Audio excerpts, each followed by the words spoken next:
Dans les étendues brûlantes de l'Arabie d'avant l'islam, une tribu entière se consumait sous la cruauté d'une famine implacable. Dans le silence écrasant du désert, les voix des enfants affamés montaient comme des appels de détresse, déchirant l'air immobile. Puis surgit un homme nommé Hachim, celui qui deviendrait le sauveur de son peuple, celui qui était l'arrière-grand-père du prophète Mohammed. Par sa clairvoyance, par sa force de caractère et par un courage rare, il allait changer l'humiliation en dignité, la peur en protection, la détresse en prospérité. Allah avait accordé à Quraysh richesse et honneur à cause de la maison sacrée. Mais eux avaient fini par oublier leur Seigneur. Aujourd'hui encore, la sourate Quraysh vient réveiller les cœurs endormis. Et nous, avons-nous oublié à notre tour, il y a 14 siècles, bien avant que la lumière du prophète ne vienne éclairer les âmes. La Mecque n'avait rien de la cité, sacrée et rayonnante, que tant d'esprits imaginent aujourd'hui. Ce n'était alors qu'une vallée sèche, resserrée entre des montagnes sombres, suffocantes sous un soleil sans pitié. Quelques habitations de terre, quelques tentes fatiguées, des pierres noires dressées comme des témoins silencieux d'un malheur ancien, et partout une impression d'étouffement. Le ciel semblait fermé, la terre semblait muette, et l'air lui-même portait le poids d'une attente douloureuse. Les puits se faisaient rares, l'eau ne venait presque plus. Chaque goutte était devenue plus précieuse que l'or. Quant à la nourriture, elle n'était plus une réalité, mais un souvenir lointain, presque irréel. Les mères serraient leurs nourrissons contre leur poitrine, mais leurs bras tremblaient de fatigue. Leur corps, affaibli par le manque, ne produisait du plus une seule goutte de lait. Les bébés s'agitaient d'abord, puis gémissaient, puis se taisaient, comme si même leurs pleurs étaient devenus trop lourds à porter. Les enfants plus grands n'avaient plus la force de courir, ni même de se plaindre.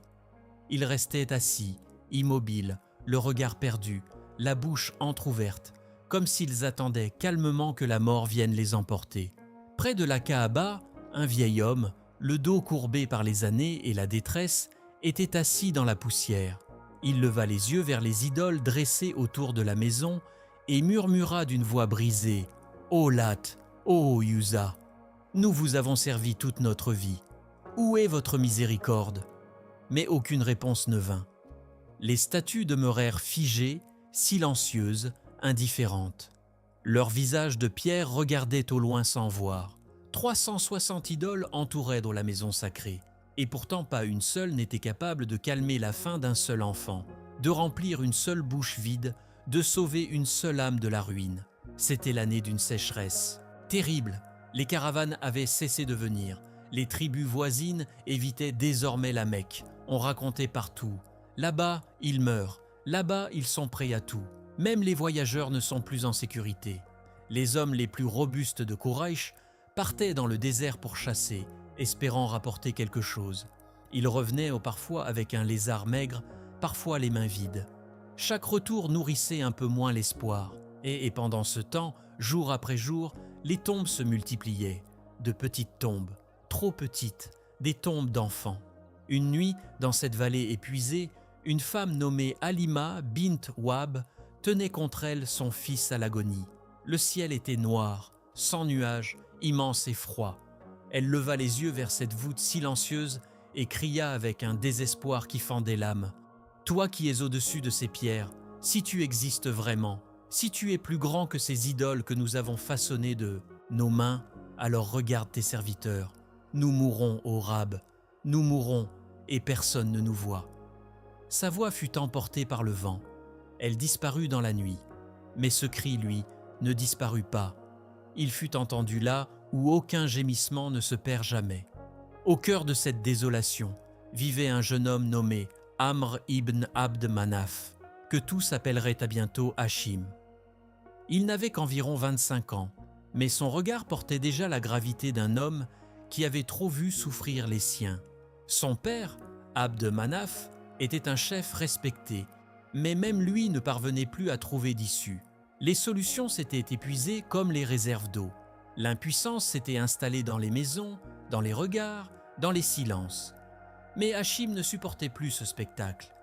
Chaque nuit, Il marchait entre les demeures, longeant les tentes, passant près des foyers éteints, entendant les râles des malades, voyant les visages creusés, les corps amaigris, les enfants qui ne jouèrent plus. À chaque pas, sa douleur grandissait, mais avec elle grandissait aussi autre chose, une résolution farouche, une détermination que rien ne pouvait plus contenir. Un soir, il entra dans la grande tente où se réunissaient les anciens. Les chefs de clan y étaient assis en cercle, les traits tirés, les joues creusées, les regards éteints. L'air était lourd. Depuis longtemps, plus personne n'avait vraiment quelque chose à dire. On survivait, on attendait, on s'effondrait lentement. Hachim s'avança jusqu'au centre du cercle. Il demeura debout. Puis sa voix s'éleva, jeune encore, mais ferme, profonde, retentissante comme un tonnerre dans la nuit. « Mes pères, mes oncles, mes frères, si nous restons immobiles, nous mourrons ici tous ensemble. Nos idoles ne ressentent ni faim, ni soif, ni douleur. Mais nous sommes vivants. Et tant que nous respirons, il nous appartient de sauver les nôtres. » Un ancien esquissa un rire fatigué, amer. « Et que proposes-tu, fils de Abd Manaf, d'aller voler de la nourriture chez les Banu Thaqif? Nous n'avons même plus la force de tenir une lance. » Hachim secoua lentement la tête. Ses yeux brillaient d'une lueur que personne n'avait vue depuis des mois. « Non, nous n'irons pas voler, nous allons commercer, nous quitterons cette vallée, nous voyagerons loin. En hiver, nous irons vers le Yémen. En été, nous prendrons la route de la Syrie et du Cham. Nous rapporterons des vivres, des étoffes, des dattes, du blé, nous rapporterons la vie. » Un silence pesant s'abattit sur l'assemblée, puis quelques rires nerveux éclatèrent. L'un des anciens lança: « Tu es fou, Hachim, les routes sont pleines de brigands. À peine aurons-nous quitté la protection de la Kaaba qu'ils nous égorgeront pour nous dépouiller du peu qu'il nous reste. » Alors Hachim se redressa de toute sa hauteur. Sa poitrine se souleva, son bras se tendit en direction de la Kaaba, visible à travers l'ouverture de la tente. « Personne n'osera attaquer les gardiens de la maison d'Allah. Nous sommes les serviteurs du Baytullah. Nous sommes Quraïsh. Celui qui portera la main sur nous portera la main sur la Kaaba elle-même. Et aucun homme sensé dans toute l'Arabie n'acceptera d'endosser un tel crime. » Pour la première fois depuis longtemps, les anciens se regardèrent autrement. Dans leurs yeux fatigués, passa une étincelle, une lueur fragile mais bien réelle, celle de l'espérance. Hachim continua plus fort encore. « Demain, je partirai avec la première caravane. Je prendrai avec moi les plus courageux. Nous irons au Yémen et nous reviendrons avec de quoi nourrir chaque ventre de la Mecque. Et si Allah le veut, nous ne nous arrêterons plus. » Puis sa voix baissa. Il se tourna vers la maison sacrée. Ses mains se levèrent doucement vers le ciel. « Ô toi qui nourris les satétés, oiseaux dans le ciel et les bêtes dans le désert, accorde-nous la force. Et si ce projet est accompli pour ton visage, alors protège-nous. » Ce soir-là, sans bruit, quelque chose commença. Personne n'entendit de trompette. Aucune armée n'apparut. Aucun trésor ne tomba du ciel. Pourtant, ce fut bien le début d'une révolution. Une révolution silencieuse. Le point de départ de la grandeur future de Quraïsh. Le premier battement d'une histoire qui allait transformer l'Arabie entière. Une histoire si immense qu'Allah la rappellerait ensuite dans son livre éternel. Mais pour l'instant, la famine était toujours là. Elle rugissait encore dans les maisons. Elle pesait encore sur les visages. Et Hachim le savait mieux que quiconque. S'il échouait, la Mecque disparaîtrait. Tout simplement, elle mourrait dans le silence du désert, comme si elle n'avait jamais existé. Chapitre 2. Le premier pas vers l'inconnu. L'aube n'avait pas encore ouvert. Les yeux sur la Mecque. Le ciel portait encore les dernières profondeurs de la nuit, teinté d'un violet sombre presque noir, comme si le monde tout entier retenait son souffle avant un moment décisif. Devant la Kaaba, dans le froid fragile des premières heures, une petite caravane prenait forme dans un silence grave. Il n'y avait ni chant, ni cris, ni agitation, seulement des hommes concentrés, des chameaux amaigris, et cette tension invisible qui accompagne les départs dont on ignore s'ils seront suivis d'un retour. 20 chameaux se tenaient là, hauts saillants sous la peau, chargés de presque rien, quelques outres d'eau si précieuses qu'on les manipulait comme des trésors, quelques dattes sèches soigneusement conservées, des étoffes usées, rapiécées, qui devaient servir de monnaie d'échange, et plus que tout, des invocations tues, des prières murmurées au fond des poitrines, des espoirs que chacun portait sans les nommer, de peur peut-être qu'ils ne se brisent s'ils étaient prononcés trop fort. Au milieu d'eux, Hachim se tenait droit, immobile, comme une lance plantée dans la poussière. Ses traits étaient marqués par les semaines de misère qu'avait traversé son peuple, mais son regard ne vacillait pas. Il ajustait lui-même la selle du chameau de tête, un vieux mâle robuste nommé Safouane, le rocher. L'animal avait traversé tant de pistes qu'il semblait connaître le désert mieux que les hommes eux-mêmes. Autour de Hachim, 17 compagnons attendaient. Certains étaient jeunes, les yeux encore allumés d'un courage mêlé de peur. D'autres étaient des pères de famille qui, quelques instants plus tôt, avaient embrassé leurs enfants avec une gravité qui ressemblait à un adieu. Un vieil oncle s'approcha lentement. Sa barbe tremblait avec son menton. « Hachim, fils de mon frère, es-tu vraiment certain de ce que tu fais ? Les routes du Yémen sont mauvaises. Elles avalent des hommes prompts, meilleurs que nous. Les Banu Udaïl, les Banu Soulim, les pillards de la vallée de Nakhla. Eux ne respectent ni les pactes ni les liens du sang. Et toi, tu pars avec presque rien. » Hachim posa sa main sur l'épaule du vieillard. Sa paume était ferme, rassurante. « Mon oncle, si nous ne partons pas aujourd'hui, demain il n'y aura plus personne à sauver. Allah est le protecteur. Nous sommes les gardiens de sa maison. Celui qui lèvera la main sur Quraysh lèvera la main sur la Kaaba. Et la Kaaba, ce n'est pas l'homme qui la protège, c'est Allah. » Le vieil homme baissa la tête. Ses lèvres bougèrent dans une invocation discrète. Puis il recula, laissant le jeune chef à sa mission. Hachim se retourna vers les hommes de la caravane. Sa voix fendit l'air froid du matin. « Écoutez-moi bien, fils de Quraysh. Nous ne partons pas pour l'or. Nous ne partons pas pour la gloire. Nous partons pour les ventres qui crient la nuit.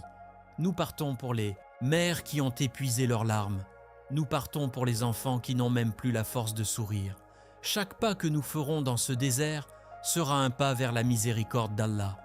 Et s'il le veut, nous reviendrons avec la victoire. Ou nous mourrons après avoir tout tenté pour sauver les nôtres. Êtes-vous prêts ? » D'abord, il n'y eut qu'un murmure. Puis les voix s'élevèrent, plus sûres, plus unies. « Nous sommes prêts. Allah nous suffit et il est le meilleur garant. » Pour la première fois depuis bien des semaines, un vrai sourire passa sur le visage de Hachim. Ce n'était pas un sourire large ni triomphant. C'était un sourire fatigué, chargé de gravité, mais sincère.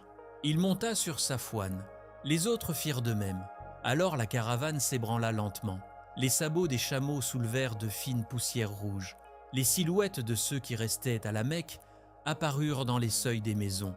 Des femmes serraient leurs voiles contre leur visage. Des enfants, trop faibles pour courir, regardaient en silence. Des vieillards levaient les mains. Tous semblaient regarder ces hommes comme on regarde une poignée d'âmes marchant vers la mort ou vers le miracle. Dès les premières heures, le désert montra sa dureté. Le soleil monta comme une menace. Ses rayons frappaient les nuques, brûlaient les épaules, desséchaient les lèvres. La lumière était si vive qu'elle effaçait presque l'horizon. Le sable et la pierre semblaient refléter la chaleur comme un feu sans flamme. Chaque avancée était une lutte. Chaque respiration arrachait un effort. L'eau fut rationnée dès le début. On ne buvait pas à la soif, on buvait à la nécessité. Une gorgée pouvait décider d'une journée. Une demi-gorgée pouvait sauver une force. Les hommes avalaient l'eau lentement, comme s'ils voulaient convaincre chaque goutte de rester en eux plus longtemps. Quand venait la nuit, le désert changeait de visage. Ce même lieu qui brûlait les chairs devenait un linceul glacé. Le vent descendait des hauteurs et s'infiltrait sous les étoffes. Les hommes se rassemblaient près de petits feux misérables, partageant le peu qu'ils avaient. Personne ne parlait beaucoup. Chacun gardait en lui ses peurs, ses souvenirs, ses images de la Mecque affamée. Parfois, un homme murmurait le nom de son enfant. Parfois, un autre levait les yeux vers les étoiles et restait ainsi de longues minutes, comme s'il cherchait dans le ciel une confirmation que leur départ n'était pas une folie. Avant le lever du soleil, Hachim les réveillait. La fraîcheur des dernières heures de nuit était leur meilleur allié. Ils se levaient péniblement, les membres lourds, les pieds douloureux, les lèvres fendillées. Alors, dans cette obscurité encore suspendue, ils invoquaient Allah, les mains levées, les fronts inclinés, les voix basses. Ils confièrent leur chemin à celui qui voit là où l'homme ne voit rien. Ces instants étaient brefs, mais ils redonnèrent de la force aux âmes. Ils leur rappelaient pourquoi ils marchaient. Le 4e jour, le danger prit un visage. Vers la fin de l'après-midi, l'horizon sembla trembler au loin. Un éclaireur qui s'était avancé sur une crête basse revint au galop, couvert de poussière, le souffle court. « Des cavaliers approchent du sud-ouest » La nouvelle se répandit comme le feu dans un camp sec. Les corps se tendirent, les mains gagnèrent à les poignards. Les regards s'affolèrent, chacun savait ce que cela pouvait signifier. Une petite caravane, maigre, fatiguée, avançant loin de toute protection immédiate, représentait une proie facile. Et dans ces contrées, beaucoup vivaient de l'embuscade. Hachim descendit aussitôt de sa monture. Il ne cria pas, il ne courut pas. Il fit simplement quelques pas en avant et observa. Bientôt, les silhouettes noires des cavaliers se découpèrent. Dans la lumière déclinante, leurs lances étaient dressées, leurs visages restaient cachés derrière des voiles. Le chef de la bande, monté sur un cheval sombre, s'arrêta à distance. Son allure respirait la menace. Son silence lui-même avait quelque chose d'agressif. Les hommes de Quraïch sentaient leur cœur battre jusque dans leurs tempes. Plusieurs regardaient déjà leur maigre charge comme des biens perdus. D'autres pensaient sûrement à leur famille laissée derrière eux, à l'inutilité terrible d'un voyage qui finirait dans le sang avant même d'avoir accompli sa mission. Le chef des cavaliers parla enfin. « Qui êtes-vous pour traverser ces terres avec si peu de garde et si peu de sens ?» Hachim avança seul. Ses mains restaient ouvertes. Il ne tenait pas d'arme levée. Sa voix fut calme. « Nous sommes de Quraïch. Nous venons de la Mecque. Nous sommes les gardiens de la maison sacrée. Nous voyageons pour sauver les nôtres de la faim. » Un rire bref s'échappa du chef. « Et tu crois que ton nom suffit à te protéger ici ? Le désert n'obéit ni aux pierres ni aux histoires. Ce que vous portez nous appartient désormais. » Derrière Hachim, les compagnons se crispèrent. Mais lui ne recula pas. « Écoute-moi bien. Nous ne portons pas de l'or. Nous ne portons pas de richesse. Nous portons l'espoir d'un peuple au bord de la mort. Et nous appartenons à la maison d'Allah. Celui qui attaque les gens de la Kaaba se couvre d'une honte que toute l'Arabie portera contre lui. Celui qui verse le sang de Quraïch en chemin s'en prend à ce qui est sacré. » Le brigand ricana d'abord, mais son regard changea légèrement. Le nom de la Kaaba, dans cette terre de croyances mêlées, n'était pas anodin. Même les plus durs hésitaient devant ce qui touchait au sacré. Hachim le vit. Il poursuivit « Tu peux prendre nos biens si tu veux, mais sache ceci, aujourd'hui tu ne dépouilleras pas, seulement des voyageurs. Tu lèveras la main contre ceux qui servent la maison. Et les tribus parleront de toi comme de celui qui n'a respecté ni l'honneur ni le sanctuaire. » Le silence tomba entre eux. Le vent soufflait bas sur le sable. Les chameaux remuaient à peine. Chaque seconde paraissait interminable. Les hommes de la caravane sentaient que leur vie tenait à une décision suspendue entre deux battements de cœur. Finalement, le chef des cavaliers baissa sa lance. Le geste fut lent, lourd, presque contrarié. « Passez alors, mais retenez ceci, le désert n'épargne pas 2 fois les imprudents. » Il fit signe aux siens.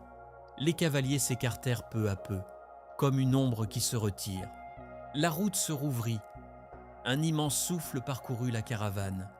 Certains fermèrent les yeux, incapables de cacher leur soulagement. D'autres murmurèrent aussitôt des louanges à Allah. Un jeune compagnon s'approcha de Hachim après quelques instants, encore, secoué. « Comment as-tu trouvé une telle force ? Je croyais que nous étions finis. » Hachim regarda l'horizon sans orgueil. La force ne venait pas de moi, elle venait d'Allah. Et la sacralité de cette vallée qu'il a choisie n'est pas un simple récit. Quand il veut protéger, il ouvre même dans le cœur d'un brigand une place pour la crainte. La caravane reprit sa marche. Mais quelque chose avait changé. Ces hommes n'étaient plus seulement un groupe de voyageurs affamés.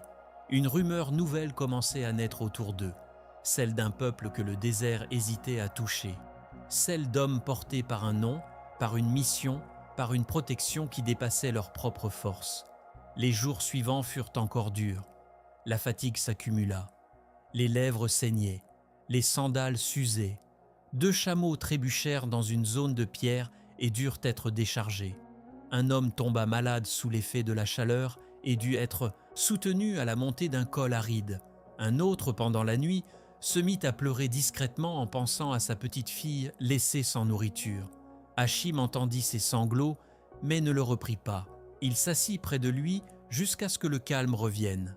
C'est ainsi qu'ils avancèrent, un pas après l'autre, une prière après l'autre, une peur après l'autre.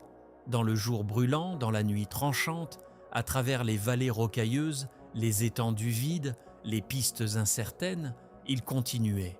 Ils ne savaient pas encore ce qui les attendait au Yémen. Ils ignoraient si les marchands les recevraient, si les portes s'ouvriraient, si leurs maigres biens suffiraient à obtenir de quoi nourrir une ville entière. Mais ils avaient franchi l'étape la plus difficile. Ils avaient quitté l'immobilité du désespoir. Et parfois, le premier miracle n'est pas l'arrivée, c'est le départ. Chapitre 3, l'aube du miracle au pays de l'encens.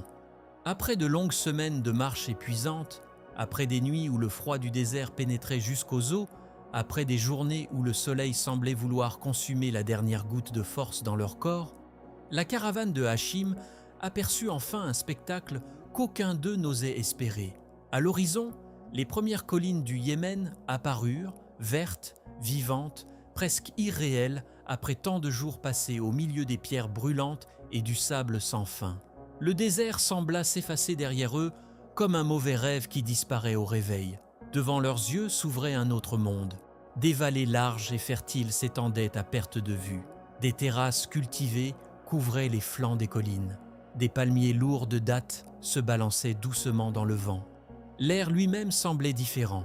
Il portait des odeurs de terre humide, de végétation, de fruits mûrs et d'encens. Et au loin se dressaient les murailles imposantes de Sanaa, la ville aux 1000 parfums, un joyau de commerce et de richesse. Les hommes de Quraïch, qui n'avaient vu pendant des semaines que la poussière et la désolation, s'arrêtèrent presque sans y croire. Plusieurs tombèrent à genoux sur le sol fertile. Certains pleurèrent ouvertement, incapables de contenir l'émotion. D'autres embrassèrent la terre, comme si elle était le visage d'un être aimé retrouvé après une longue séparation. Hachim, lui, resta debout quelques instants. Son regard parcourut les champs, les jardins, les palmiers. Ses lèvres tremblaient légèrement. Puis il leva les yeux vers le ciel et murmura d'une voix rauque chargée d'émotion « Alhamdulillah, Rabbal Alamin. Ô Seigneur des mondes, tu as tenu ta promesse. Tu nous as fait traverser la mort pour nous conduire vers la vie. Toi qui fais pousser la graine même dans la pierre, nous te remercions. » La caravane reprit lentement sa marche vers la ville. Lorsqu'ils entrèrent dans le grand marché de Sanaa, ils attirèrent immédiatement l'attention. Les marchands yéménites étaient habitués à voir arriver de grandes caravanes richement décorées, chargées d'étoffes précieuses et de marchandises luxueuses. Mais ce qu'ils virent ce jour-là était bien différent. Ces hommes venus de la Mecque avaient ce visage creusé par la fatigue. Leurs vêtements étaient usés par la route. Leurs chameaux étaient si maigres que leurs côtes étaient visibles sous la peau. On aurait dit des survivants revenus d'un long enfer. Un riche négociant nommé Qais ibn Madiarib s'approcha intrigué. C'était un homme respecté, connu dans tout le marché pour son sens des affaires et sa générosité prudente. Il observa les voyageurs un long moment avant de parler. « D'où venez-vous, étrangers ? On dirait que le désert vous a mâché puis recraché. » Hachim répondit avec un sourire fatigué mais digne. « Nous venons de la Mecque, la vallée sacrée. Nous sommes les gardiens de la maison d'Allah. Nous n'apportons ni or ni bijoux. Nous n'apportons que notre honneur et notre besoin. Nos enfants meurent de faim là-bas. Nos femmes n'ont plus de lait pour nourrir leurs bébés. Nous avons traversé le désert pour trouver de quoi les sauver. » Le marchand fixa Hachim en silence. Ses yeux examinèrent l'homme, comme pour peser la vérité de ses paroles. Puis quelque chose changea dans son regard. Une émotion discrète traversa son visage. « Par le Dieu d'Ibrahim, jamais personne ne m'a parlé ainsi. Vous avez traversé le désert pour sauver vos enfants ?» Hachim hocha simplement la tête. Qais resta silencieux encore un instant. Puis il déclara d'une voix ferme « Alors vous repartirez d'ici avec plus que ce que vous espériez. » Ce jour-là, quelque chose d'extraordinaire se produisit. Les marchands du Yémen, touchés par l'histoire de ces six hommes d'Aran venus d'une vallée stérile pour sauver leur peuple, ouvrirent sur leur entrepôt. Des sacs entiers de dattes furent apportés, du blé, de l'orge, des raisins secs, du miel, même de l'encens précieux, car il s'avère que cet encens se vendrait cher à la Mecque. Qays ibn Madiarib alla encore plus loin. Il offrit plusieurs chameaux robustes pour renforcer la caravane. Il donna aussi des guides expérimentés pour accompagner le voyage du retour. Puis il rassembla d'autres négociants influents afin d'organiser une seconde caravane de provisions destinée à la Mecque. En serrant l'avant-bras de Hachim, il déclara « Dis à ton peuple que le Yémen n'oublie pas les gardiens de la maison sacrée. Revenez souvent, nous ferons du commerce ensemble. Mais plus encore, nous serons des frères. » Le chargement fut immense. Les chameaux ployaient sous le poids des sacs de vivres. Chaque corde était attachée avec soin. Chaque sac représentait une vie sauvée, un enfant nourri, une mère soulagée. Les hommes de Quraysh, qui quelques semaines plus tôt avaient failli mourir de faim dans le désert, devaient maintenant surveiller attentivement les charges pour ne pas surcharger les animaux.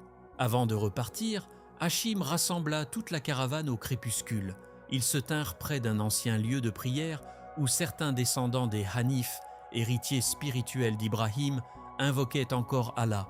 Les hommes levèrent les mains vers le ciel. Leur voix tremblait d'émotion. Ils remercièrent Allah pour la protection durant le voyage. Ils le remercièrent pour les cœurs qu'il avait ouverts au Yémen. Ils le remercièrent pour la nourriture qui allait sauver leur peuple. Puis la caravane prit la route du retour. Le voyage fut long mais différent. L'espoir avait remplacé la peur. Les hommes marchaient avec une nouvelle énergie. Ils savaient que derrière eux, des centaines de vies dépendaient de leur retour. L'Atiya, réputation de Quraysh, commença déjà à circuler dans le désert. Les tribus apprenaient que ces hommes voyageaient sous la protection de la maison sacrée. Même les pillards hésitaient désormais à les attaquer. Enfin, un matin, les montagnes sacrées de la Mecque apparurent à l'horizon. Un cri de joie parcourut la caravane. Certains hommes pleuraient, d'autres riaient, le retour était proche. Dans la vallée, les habitants de la Mecque aperçurent la caravane approcher. Des silhouettes sortirent des maisons. Des enfants coururent malgré leur faiblesse. Les femmes levaient les mains vers le ciel. Lorsque Hachim descendit de son chameau, les larmes remplissaient ses yeux. Il prit une poignée de dattes et la donna à un enfant affamé. Ce fut le premier signe que la famine prenait fin. Ce jour-là, la vallée de la Mecque changea pour toujours.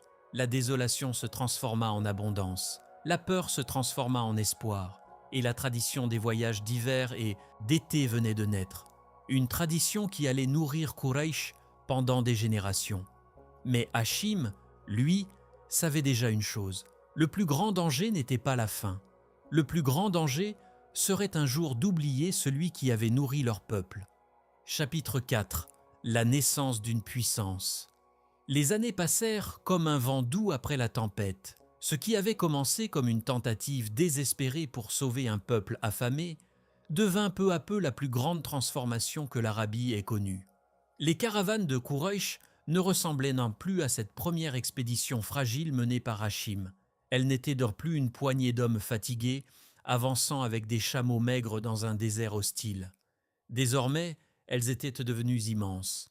Des dizaines de chameaux d'abord, puis des centaines. Chaque saison, les caravanes quittaient la Mecque avec confiance. En hiver, elles prenaient la route du Yémen. En été, elles se dirigeaient vers la Syrie et les terres du Tcham. Les pistes du désert, autrefois dangereuses et incertaines, semblèrent maintenant s'ouvrir devant elles comme des chemins protégés. Les marchandises circulaient sans cesse. Des étoffes fines venues de Byzance, de l'encens parfumé du Yémen, des épices venues des terres lointaines d'Inde, du cuir travaillé, du miel doré, des raisins secs, du blé de Syrie, des dattes sucrées. Tout transitait désormais par la Mecque. La vallée stérile d'autrefois commença à changer. Les maisons de terre furent peu à peu remplacées par des demeures plus solides, certaines décorées de portes sculptées. Les marchés se remplirent de marchands venus de tribus différentes. Les voix se mêlaient du lever du soleil jusqu'à la tombée de la nuit. Les enfants, qui autrefois restaient immobiles par faiblesse, couraient maintenant entre les étals du marché. Leurs joues avaient retrouvé leur rondeur. Leur rire remplissaient les ruelles. Les femmes portaient des bracelets d'argent et des voiles brodés. Les hommes discutaient affaires avec des marchands venus de régions lointaines. La Mecque, autrefois oubliée au milieu du désert, devenait un centre incontournable du commerce arabe. Les alliances commencèrent aussi à se multiplier. Les chefs de Quraïch signaient des pactes de protection avec les tribus bédouines les plus puissantes. Des mariages étaient conclus avec les familles influentes des régions voisines. Même les gouverneurs des grands empires prenaient désormais en considération la tribu qui contrôlait la route sacrée de la Kaaba. Et au centre de tout cela se dressait toujours la maison sacrée. La Kaaba restait silencieuse, immuable, témoin de ce changement immense. Avant chaque départ, les caravanes passaient devant elle pour invoquer la protection divine. Et lorsqu'elles revenaient chargées de richesses, elles revenaient remerciées pour la sécurité accordée. Au milieu de cette prospérité grandissante, Hachim lui-même avait changé. Le jeune homme audacieux était devenu un chef respecté. Les années avaient blanchi quelques mèches de sa barbe, mais son regard restait aussi vif qu'autrefois. On l'appelait maintenant le grand Hachim. Les chefs des autres clans venaient lui demander conseil. Les marchands recherchaient son avis avant de conclure leurs accords. Même les voyageurs racontaient son nom dans les marchés éloignés. On disait que la bénédiction accompagnait ces caravanes. Certains racontaient même que les oiseaux du désert suivaient les convois pour se nourrir des miettes de pain qu'ils distribuaient aux pauvres. Et beaucoup juraient que jamais une caravane dirigée par Hachim n'avait été abandonnée par la protection d'Allah. Un soir, après le retour triomphal d'une grande caravane d'hiver, une fête fut organisée autour de la Kaaba. Des feux furent allumés dans la vallée. Tambours résonnaient contre les montagnes. Des poètes improvisaient des vers pour célébrer la grandeur de Quraïch. Les hommes riaient, les enfants dansaient autour des flammes. La Mecque vivait dans une joie qu'elle n'avait jamais connue auparavant.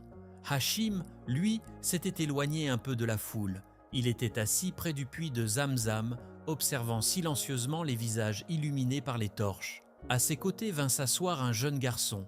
C'était son neveu, Abd al-Muttalib. Le garçon regardait la fête avec émerveillement. « Oncle, regarde-les.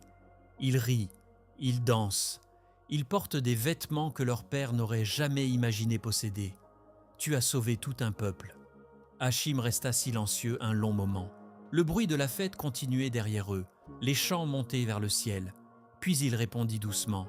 « Oui, je les ai sauvés de la faim du ventre. » Il s'arrêta un instant, puis ajouta d'une voix plus grave. « Mais qui les sauvera de la faim du cœur ?» Le jeune garçon fronça les sourcils. « Que veux-tu dire, oncle ?» Hachim leva lentement la main et montra la Kaaba. Devant la maison sacrée, des hommes se prosternaient. Mais ils ne se prosternaient pas devant Allah. Ils se prosternaient devant les idoles, devant Hubal, devant Allat, devant Al-Uzza.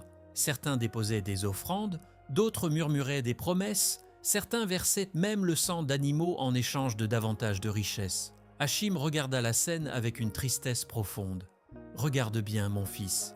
Ils remercient les idoles pour ce qu'Allah leur a donné. Ils disent « C'est Hubal qui protège nos caravanes, c'est Allat qui remplit nos sacs d'or. » Il secoua lentement la tête. Ils ont oublié. Le garçon resta silencieux. Hachim continua. Ils ont oublié que c'est Allah qui a ouvert les routes du désert. C'est lui qui a éloigné les brigands. C'est lui qui a touché le cœur des marchands du Yémen. Il baissa les yeux vers la poussière. Ils ont pris le cadeau et ils ont oublié le donneur. Au loin, la foule criait « Gloire à Hubal, gloire à Quraïch, que nos caravanes ne s'arrêtent jamais. » Les chants se mêlaient au son des tambours. Hachim ferma les yeux un instant. Une seule larme glissa lentement sur sa joue. « Oh Allah, ne me laisse pas voir le jour où ils te renieront complètement. Rappelle-leur qui tu es, même si ce rappel doit venir par une épreuve. » Les années continuèrent leur course. Hachim mourut paisiblement, entouré de sa famille. Il laissa derrière lui une tribu forte, riche et respectée dans toute l'Arabie. Mais avec sa mort, quelque chose commença lentement à disparaître. La gratitude. Les prières sincères furent remplacées peu à peu par des gestes mécaniques. Les voyages d'hiver et d'été devinrent des routines commerciales, non plus des actes de confiance envers Allah. Les nouvelles générations naissaient dans l'abondance. Elle n'avait jamais connu les nuits de famine. Elle n'avait jamais entendu les pleurs des mères affamées. Pour elle, la richesse était normale. La sécurité semblait naturelle. La protection de la Kaaba était devenue un droit acquis. Et lentement, l'orgueil commença à grandir dans les cœurs. Un jour, lors d'une réunion des chefs de Quraïch, un jeune dirigeant nommé Abu Hakam déclara avec arrogance « Nous sommes Quraïch, nous sommes les gardiens de la maison sacrée. Toute l'Arabie nous respecte. Pourquoi devrions-nous nous soumettre à un Dieu que personne n'a jamais vu? Nos idoles nous protègent, nos caravanes nous enrichissent, notre puissance grandit chaque année. Que pourrions-nous vouloir de plus? » Certains acquiescèrent, d'autres gardèrent silence, mais personne n'osa contredire ces paroles. L'orgueil continuait de grandir, et dans les cieux, Allah observait, patient, miséricordieux, mais aussi parfaitement juste, car un jour viendrait où un rappel descendrait sur cette tribu devenue arrogante, un rappel qui secouerait les cœurs, un rappel qui serait gravé pour toujours dans le livre d'Allah. La gloire de Quraïch avait atteint son sommet, mais déjà, dans l'ombre de cette grandeur, l'oubli creusait lentement sa tombe. Chapitre 5. L'orgueil qui aveugle les cœurs. Les décennies passèrent lentement, comme un fleuve qui coule sans que personne ne remarque vraiment le passage du temps. La Mecque n'était plus la vallée fragile et affamée d'autrefois. Elle était devenue le cœur battant du commerce arabe, un carrefour où se croisaient les routes du désert. Un joyau convoité par les tribus et respecté par les puissances lointaines. Les caravanes entraient et sortaient de la ville, comme le sang circule dans les veines d'un géant vivant. Les marchés étaient pleins de voix, de négociations, de marchandises venues de toutes les directions. Les étoffes de Byzance brillaient dans les étals, les parfums d'encens et d'épices remplissaient l'air, les sacs de blé et de dattes s'empilaient devant les maisons des marchands. Les Quraïchites marchaient maintenant avec assurance dans les ruelles de la ville. Leurs épaules étaient couvertes de tissus précieux venus du Cham. Leurs doigts portaient des bagues d'or et d'argent. Leurs enfants naissaient dans des maisons pleines de nourriture et de sécurité. Les anciens racontaient parfois l'époque de la grande famine, mais ces récits ressemblaient désormais à des histoires lointaines, presque irréelles. Les jeunes les écoutaient comme on écoute une légende du passé, une histoire étrange qui semblait appartenir à un autre monde. Mais dans cette abondance nouvelle, quelque chose de fragile s'était brisé. Le souvenir s'effaçait. La reconnaissance disparaissait peu à peu, comme une fleur qui se fane sous un soleil trop brûlant. Et à sa place grandissait une autre chose, plus lourde, plus dangereuse, l'orgueil. Un orgueil si dense qu'il commençait à étouffer les cœurs. Le soir, dans les conseils nocturnes près de la Kaaba, les chefs de clan se réunissaient pour parler des affaires de la tribu. Les torches éclairaient leur visage, le vin coulait dans les coupes, les voix devenaient fortes, confiantes, parfois arrogantes. Un chef se leva un soir et déclara avec un sourire satisfait « Regardez autour de vous, fils de Quraïch, les routes du désert sont sous notre contrôle. Les tribus demandent notre protection. Les rois eux-mêmes nous envoient des cadeaux pour commercer avec nous. » Il étendit la main vers les marchés illuminés. Et tout cela, grâce à qui? Grâce à notre intelligence, grâce à notre courage, grâce à notre lignée sacrée. Les hommes approuvèrent en hochant la tête. Puis un autre ajouta, d'une voix forte, « Qui a besoin d'un Dieu invisible quand nous avons la Kaaba? Et qui a besoin d'un Dieu unique quand nos idoles nous ont toujours protégés? Hubal veille sur nous, Allat nous enrichit, Al-Uzza protège nos caravanes. » Les rires éclatèrent autour du cercle. Certains anciens, plus âgés, baissèrent les yeux. Une gêne silencieuse traversa leur visage. Ils se souvenaient encore de la famine. Ils se souvenaient encore des nuits où les enfants pleuraient de faim. Mais ils ne parlèrent pas. Le silence de la peur est parfois plus puissant que la vérité. Un jeune homme, plus courageux que les autres, murmura pourtant « Mais nos pères disaient que c'était Allah qui nous avait sauvés. » Un chef arrogant répondit aussitôt avec mépris « Tes pères avaient faim. Les hommes affamés inventent des histoires pour se rassurer. Nous ne connaissons plus la faim. Nous ne connaissons plus la peur. Nous sommes Quraïch. Nous sommes au-dessus de tout cela. » La foule approuva. Les chants païens montèrent plus fort dans la nuit. Au-dessus d'eux, la Kaaba se dressait toujours, silencieuse et majestueuse, témoin muet de cette transformation lente mais profonde. Un soir, dans une ruelle sombre près du marché, deux vieillards se rencontrèrent loin du bruit de la foule. Le premier murmura « Ils ont oublié, complètement oublié. Ils pensent que leur richesse est leur propre œuvre. Ils pensent, Atlich, que leur sécurité vient de leur force. » Le second soupira « Hachim nous avait prévenus. Il disait toujours « Ne laissez jamais l'abondance vous faire oublier celui qui vous a comblé. » Le premier vieillard hocha la tête. « Mais l'abondance est une drogue plus forte que le vin. Elle endort le cœur. Elle rend sourd au rappel. » Il regarda la Kaaba au loin. « Et quand le rappel viendra, il viendra comme le tonnerre. » Au même moment, dans une maison modeste à l'écart du centre de la Mecque, un homme d'environ 40 ans se préparait à vivre la nuit la plus bouleversante de sa vie. C'était un homme connu pour son honnêteté, un homme discret, un homme qui n'avait jamais recherché la gloire ni le pouvoir. Il s'appelait Mohammed ibn Abdallah. Cette nuit-là, dans la grotte de Hira, l'ange Jibril descendit avec la première révélation. Mais les Qurayshites arrogants ne le savaient-ils pas encore. Ils continuaient à rire dans leur maison. Ils festoyaient autour des idoles. Ils se prosternaient devant des statues qu'ils avaient eux-mêmes sculptées dans la pierre. Certains demandaient d'un même avec moquerie « Qui est ce Allah dont certains parlent parfois? Montrez-le-nous s'il existe vraiment. » Ils ignoraient que le rappel était déjà en marche. Ils ignoraient que le livre éternel allait bientôt s'ouvrir devant eux. Et dans ce livre, une sourate porterait leur nom. Une sourate qui raconterait leur histoire. Une sourate qui resterait pour toujours un avertissement pour toutes les nations futures. Car la gloire de Quraysh était à son apogée, mais leur oubli grandissait déjà. Et bientôt, la parole d'Allah allait descendre pour réveiller les cœurs endormis. Chapitre 6. Le tonnerre du rappel.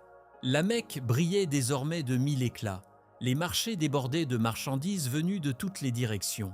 Les caravanes entraient et sortaient de la ville comme des fleuves de richesse, apportant avec elles des étoffes précieuses, des épices rares, de l'encens parfumé et des sacs entiers de blé et de dattes. Les rues étaient pleines de voix, de négociations, de rires et d'ambition. Les Qurayshites marchaient à la tête haute. Leurs manteaux étaient à reteffés de tissus venus de Byzance. Leurs doigts brillaient d'anneaux d'or. Ils parlaient avec assurance, convaincus que leur puissance ne pourrait jamais disparaître. Ils avaient tout, la richesse, le pouvoir, la sécurité, l'honneur. Tout, sauf la chose la plus importante. Ils avaient oublié Allah. Et Allah, dans sa sagesse infinie et sa miséricorde immense, décida de leur envoyer le plus précieux des cadeaux, un rappel qui allait atteindre leur cœur comme une flèche venue du ciel, un rappel impossible à ignorer, impossible à effacer. Ce rappel descendit sur un homme simple, un homme qui n'avait jamais cherché la domination, un homme dont le cœur était resté pur au milieu d'un monde rempli d'idoles et d'orgueil, Mohammed ibn Abdallah. Dans la grotte de Hira, loin du bruit de la ville et des marchés, la révélation descendit, et les mots d'Allah commencèrent à éclairer la nuit de la Mecque. Mais leur écho allait bientôt traverser les ruelles, les maisons, les conseils des chefs et les marchés pleins de monde. Lorsque les Qurayshites entendirent ces paroles pour la première fois, beaucoup ne comprirent pas immédiatement leur profondeur, mais leurs âmes, elles, tremblèrent. Bismillahirrahmanirrahim li'ilafi Quraysh, ilafahum rihlat ash-shita'i was-sayf, falyabudu rabb hadha al-bayt alladhi at'amahum min ju' wa amanahum min khawf. Pour le pacte de sécurité accordé à Quraysh, pour leur pacte de sécurité dans les voyages d'hiver et d'été. Qu'ils adorent donc le Seigneur de cette maison, celui qui les a nourris après la faim et qui les a rassurés après la peur. Les premiers à entendre ces versets furent ceux les plus proches du messager, puis les mots se répandirent rapidement dans toute la ville. Dans les marchés, les gens murmuraient « Mohammed est revenu de la montagne, il dit qu'un Dieu unique parle à travers lui, et il parle de nous ». Dans les conseils des chefs, les discussions devinrent agitées. Abu Jahl, assis dans sa cour entouré de ses partisans, éclata d'abord de rire. Encore ces histoires, il veut nous faire croire qu'un Dieu unique nous a donné tout cela. Quelle absurdité! Mais lorsqu'on lui récita la sourate entière, son rire s'arrêta, car ces paroles n'étaient pas une accusation brutale, elles étaient pires que cela. Elles étaient une question, Une question simple, une question impossible à fuir. Qui vous a nourri quand la faim détruisait vos ventres? Qui vous a protégé lorsque les brigands surveillaient vos caravanes? Qui a transformé votre vallée stérile en centre du commerce de toute l'Arabie? La réponse était évidente. Allah, pas Hubal, pas Allat, pas Al-Uzza, pas leurs ancêtres, pas leur intelligence, Allah seul. Un silence étrange tomba dans plusieurs assemblées. Certains chefs quittèrent la pièce sans dire un mot. D'autres fixèrent le sol, incapables de soutenir le poids de ces paroles, car la sourate ne les insultait pas, elle ne les menaçait pas, elle leur rappelait simplement ce qu'ils avaient été et ce qu'ils étaient devenus. Un vieil homme qui avait connu Hachim lorsqu'il était enfant entendit ces versets et se mit à pleurer. Il murmura doucement, « C'est exactement ce que Hachim craignait. Il avait peur que l'abondance nous fasse oublier le donneur. » Il leva les yeux vers le ciel. « Mais Allah ne nous a pas abandonnés. Il nous rappelle. Il nous aime encore assez pour nous rappeler. » Dans les ruelles de la Mecque, certains jeunes commencèrent à réfléchir. Les mères serraient donc leurs enfants contre elles en chuchotant. C'est le même Seigneur qui nous a sauvés autrefois. Il est toujours là. Mais les chefs arrogants ne pouvaient-ils pas accepter ce rappel? Ils redoublèrent de moqueries. Ils accusèrent Mohammed d'être un poète, un sorcier, un menteur. Ils tentèrent d'étouffer le message. Mais quelque chose s'était déjà produit. Une fissure dans le mur de l'orgueil. Car la vérité, une fois entendue, ne disparaît jamais complètement. La sourate Quraysh n'était pas seulement un rappel pour cette tribu, elle était un miroir qui montrait à toute l'humanité ce qui arrive lorsque l'on oublie les bienfaits d'Allah. Regardez ce qui arrive lorsque l'orgueil remplace la gratitude. Regardez ce qui arrive lorsque l'abondance endort les cœurs. Et tremblez. Aujourd'hui encore, plus de 14 siècles plus tard, ces mots continuent de descendre sur nos cœurs. Chaque fois que la sourate Quraysh est récitée dans une prière, chaque fois que l'on entend qu'ils adorent donc le Seigneur de cette maison, c'est comme si Allah nous demandait « Souviens-toi, souviens-toi du moment où tu avais faim, souviens-toi du moment où tu avais peur, regarde ta vie aujourd'hui, qui t'a nourri, qui t'a protégé, qui t'a donné ce que tu possèdes. » La sourate n'est pas morte avec Quraysh, elle est vivante. Elle nous parle, à nous qui possédons des machines plus puissantes que les empires d'autrefois, à nous qui voyageons en quelques heures là où leurs caravanes marchaient pendant des mois, à nous qui avons parfois oublié de lever les yeux vers le ciel. Et pourtant, le rappel reste le même. Souviens-toi et adore ton Seigneur. Chapitre 7. L'héritage éternel. Les Quraysh ont entendu la sourate. Certains ont ri, certains ont menacé, certains ont fermé leurs oreilles comme si le simple fait de ne pas écouter pouvait effacer la vérité. Mais les mots étaient déjà descendus. Ils étaient gravés dans le livre d'Allah. Immobiles, éternels, comme une empreinte divine laissée sur le sable du temps. La sourate Quraysh n'était pas seulement un rappel destiné à une tribu vivant dans l'Arabie d'il y a 14 siècles. Elle était un miroir tendu à toute l'humanité, à toi, à moi, à chaque cœur qui respire aujourd'hui. Car l'histoire de Quraysh n'est pas seulement celle d'un peuple ancien, c'est l'histoire de chaque être humain qui traverse la vie entre la peur et l'abondance. Regarde autour de toi, peut-être que toi aussi tu as connu des jours de manque, des jours où ton cœur était serré par l'angoisse, des jours où tu ne savais pas comment l'avenir allait se dessiner. Peut-être que ton ventre criait de faim, ou peut-être que ton âme souffrait d'une autre faim, une faim plus profonde. La faim de paix, la faim de sécurité, la faim d'espoir. Peut-être que tu as connu ces nuits où la peur t'empêchait de dormir, peur de perdre ce que tu aimais, peur de ne pas trouver ta place, peur de l'inconnu qui se dressait devant toi comme une montagne. Puis un jour, Allah a ouvert une porte. Un travail est apparu alors que tu pensais rester sans ressources. Une personne est entrée dans ta vie alors que tu pensais rester seul. La santé est revenue après la maladie. La tranquillité est arrivée après les tempêtes. Et maintenant, regarde ta vie. La nourriture est sur la table, la maison est chaude, la voiture roule, les enfants grandissent, le cœur respire. Et la question qui traverse les siècles arrive jusqu'à toi. Qu'as-tu fait de ces bienfaits? Est-ce que tu te prosternes encore avec le même cœur que lorsque tu étais dans l'épreuve? Est-ce que ta prière est toujours remplie de cette sincérité que l'on ressent quand on sait que tout peut disparaître en un instant? Ou bien t'es-tu habitué? Habitué au confort, habitué à la sécurité, habitué aux bienfaits comme s'ils avaient toujours été là. Exactement comme les Quraysh s'étaient habitués aux voyages d'hiver et d'été. Pour eux, ces voyages étaient devenus une routine. Ils ne voyaient de plus le miracle qu'ils représentaient. Ils ne voyaient plus la protection qui les accompagnait. Aujourd'hui, ces voyages peuvent prendre d'autres formes. Le salaire qui arrive à la fin du mois, la nourriture que l'on commande en quelques minutes, la santé qui semble acquise, la paix qui paraît normale. Mais Allah répète toujours la même invitation, qu'ils adorent donc le Seigneur de cette maison, pas par obligation froide, pas seulement par crainte, mais par amour, par reconnaissance, par gratitude profonde, car Allah rappelle ensuite la raison de cette adoration, celui qui les a nourris après la faim et qui les a rassurés après la peur. Chaque bienfait que tu vis aujourd'hui est la réponse à une ancienne invocation. Chaque repas chaud est la réponse à une nuit où tu as eu faim. Chaque nuit tranquille est la réponse à une nuit où tu tremblais d'inquiétude. Le Seigneur qui t'a aidé hier est le même qui te regarde aujourd'hui. Alors la question demeure, vas-tu oublier? Vas-tu laisser l'habitude étouffer la gratitude? Vas-tu transformer les bienfaits d'Allah en raison d'orgueil comme les Quraysh l'ont fait? Ou vas-tu choisir d'être parmi ceux qui se souviennent?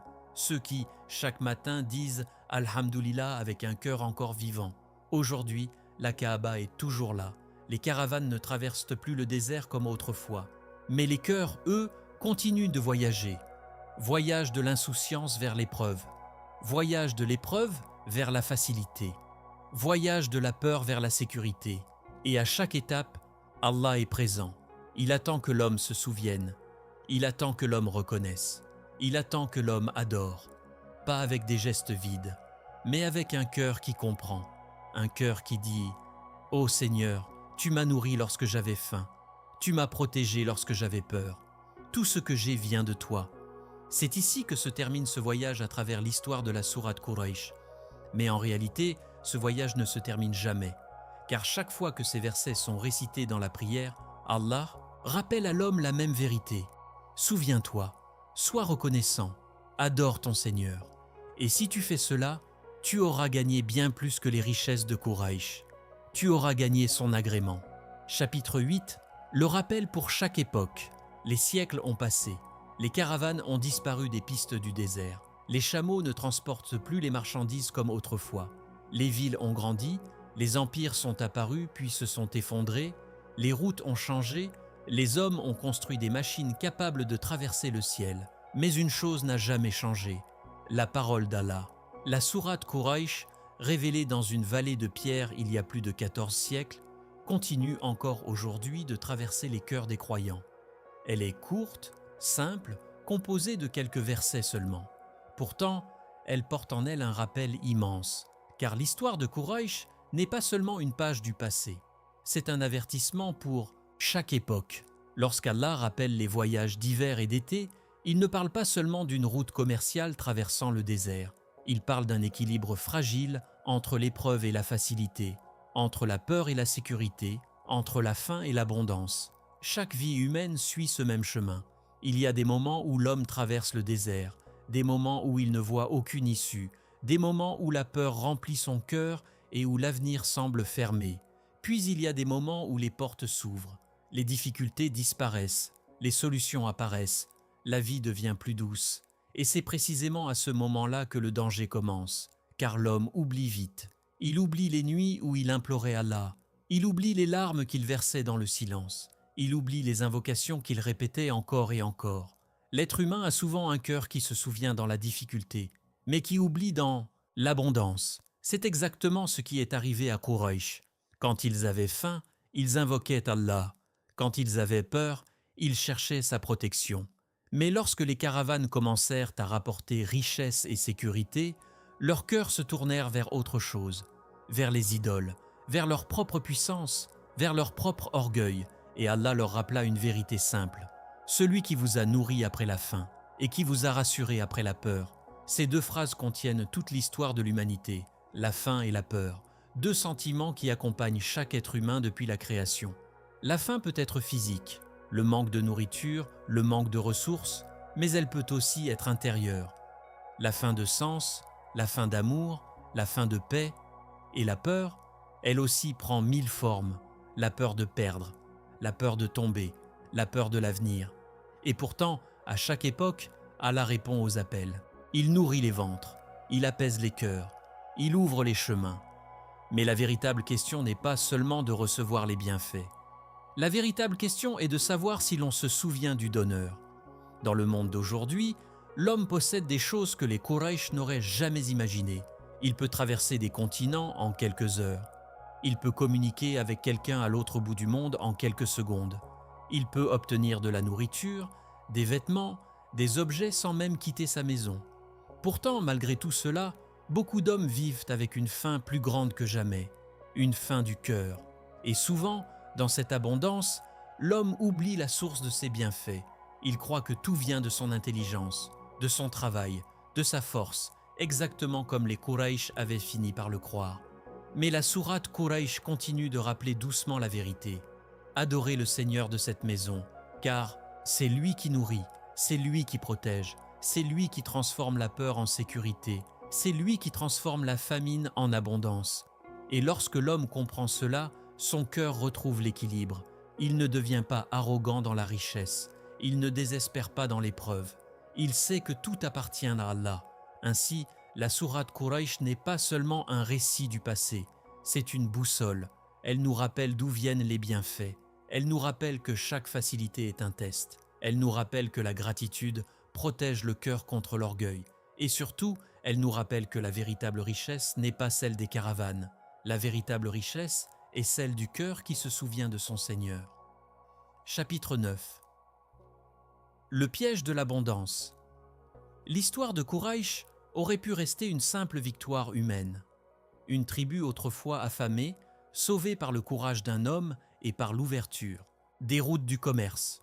Une vallée pauvre devenue une ville riche. Une communauté passée de la peur à la puissance. Mais l'histoire de Quraysh n'est pas racontée dans le Coran pour célébrer leur richesse. Elle est racontée pour dévoiler un danger plus subtil. Un danger que peu d'hommes reconnaissent lorsqu'il arrive. Le piège de l'abondance. Au début, les Quraysh avaient peur. Ils avaient faim. Ils vivaient dans l'incertitude. Chaque jour pouvait être le dernier. Chaque nuit portait le poids de l'inquiétude. Dans ces moments-là, leur cœur se tournait instinctivement vers le ciel. Ils invoquaient Allah. Ils demandaient trop protection. Ils espéraient sa miséricorde. Puis les caravanes commencèrent à revenir pleines. Les routes devinrent sûres. Les marchés s'agrandirent. Les maisons se remplirent de nourriture et de richesses. Et petit à petit, quelque chose changea dans leur cœur. La gratitude devint moins intense. La prière devint plus rare. Le souvenir de la famine s'effaça. C'est là que le piège de l'abondance se referma. Car l'être humain supporte parfois plus facilement l'épreuve que la facilité. Dans l'épreuve, le cœur se tourne vers Allah. Dans l'abondance, il risque de se tourner vers lui-même. C'est exactement ce qui arriva à Quraysh. Les chefs de la tribu commencèrent à croire que leur succès venait de leur propre intelligence. Ils parlaient de leur habileté commerciale, de leur sens politique, de leur puissance tribale. Les idoles autour de la Kaaba devinrent les symboles de cette illusion. Hubal, Al-Lat, Al-Uzza. Les gens leur apportaient des offrandes. Ils demandaient aux statues de protéger leurs caravanes, d'augmenter leurs richesses, d'assurer la sécurité de leur route.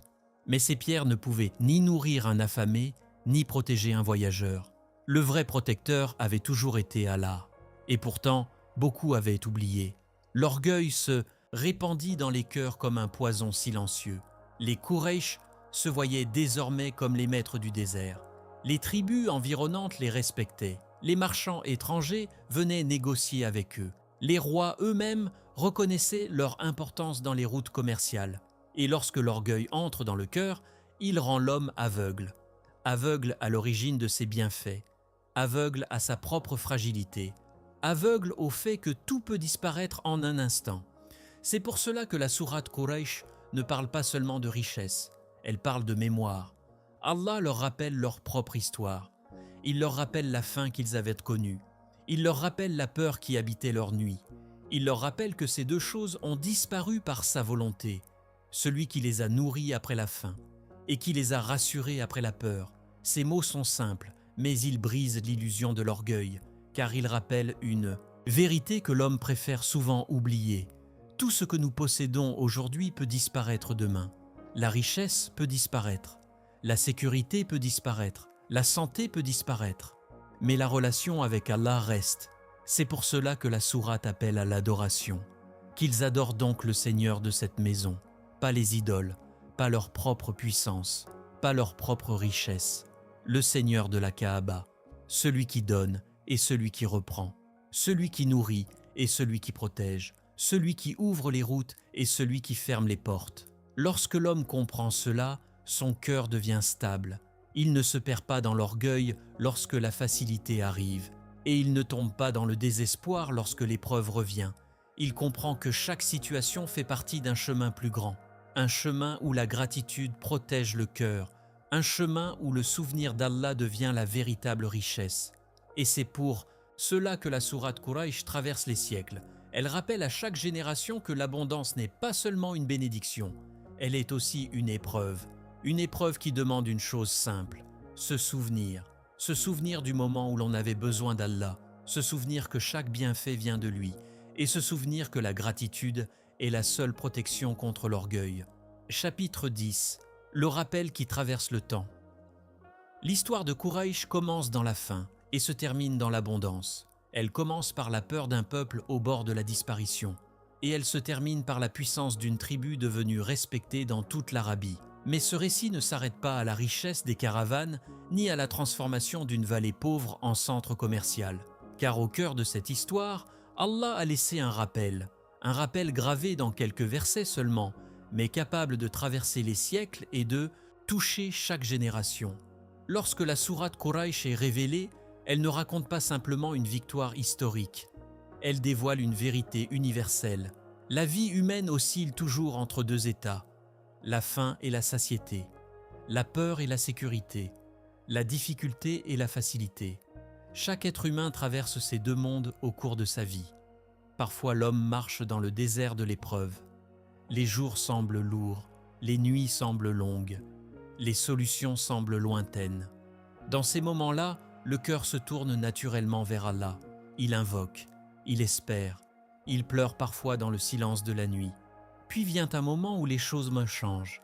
Les difficultés disparaissent peu à peu, les portes s'ouvrent, la vie devient plus douce, les soucis se dissipent. Et c'est précisément à cet instant que la sourate Quraysh intervient comme un rappel puissant. Allah rappelle aux Quraysh leur propre histoire. Il leur rappelle qu'ils avaient connu la faim. Il leur rappelle qu'ils avaient connu la peur. Et il leur montre que ces deux réalités ont disparu par sa volonté. Celui qui les a nourris après la faim et qui les a rassurés après la peur. Ces paroles simples contiennent une sagesse immense, car l'être humain a tendance à croire que ce qu'il possède aujourd'hui lui appartient par mérite. Il pense que sa richesse vient de son intelligence. Il pense que sa sécurité vient de sa force. Il pense que sa réussite vient uniquement de ses efforts. Mais la sourate Quraysh brise cette illusion. Elle rappelle que chaque bienfait vient d'Allah. La nourriture qui remplit la table, la sécurité qui apaise les nuits, la santé qui permet de vivre, la famille qui entoure le cœur. Tout cela est un don, et lorsqu'un don est oublié, il se transforme en épreuve. C'est pour cela que la sourate appelle à une seule chose, adorer le Seigneur de cette maison, pas les idoles, pas l'orgueil, pas la richesse, le Seigneur de la Kaaba, celui qui nourrit, celui qui protège, celui qui guide. Lorsque l'homme comprend cela, sa vie change. Il ne voit plus les bienfaits comme des choses normales. Il les voit comme des signes de la miséricorde d'Allah. Chaque repas devient une bénédiction.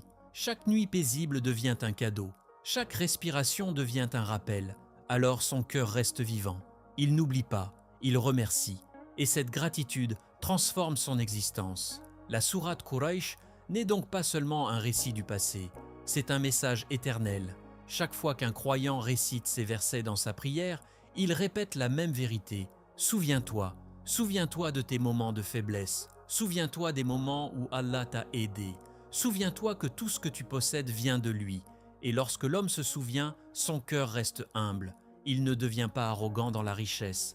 Il ne désespère pas dans l'épreuve. Il marche dans la vie avec un équilibre construit sur la gratitude et la confiance en Allah. C'est ainsi que se termine l'histoire de Quraysh. Mais en réalité, elle ne se termine jamais, car tant que les hommes connaîtront la faim et la peur, tant que les hommes recevront des bienfaits et risqueront de les oublier, la sourate Quraysh continuera de parler, elle continuera de rappeler, elle continuera de réveiller les cœurs. Et chaque fois que ces versets seront récités, ils porteront la même invitation. Adore le Seigneur de cette maison, celui qui t'a nourri lorsque tu avais faim, et celui qui t'a donné la sécurité lorsque tu avais peur. Ainsi se ferme ce voyage à travers l'histoire de Quraysh. Mais le rappel, lui, restera vivant jusqu'au dernier jour.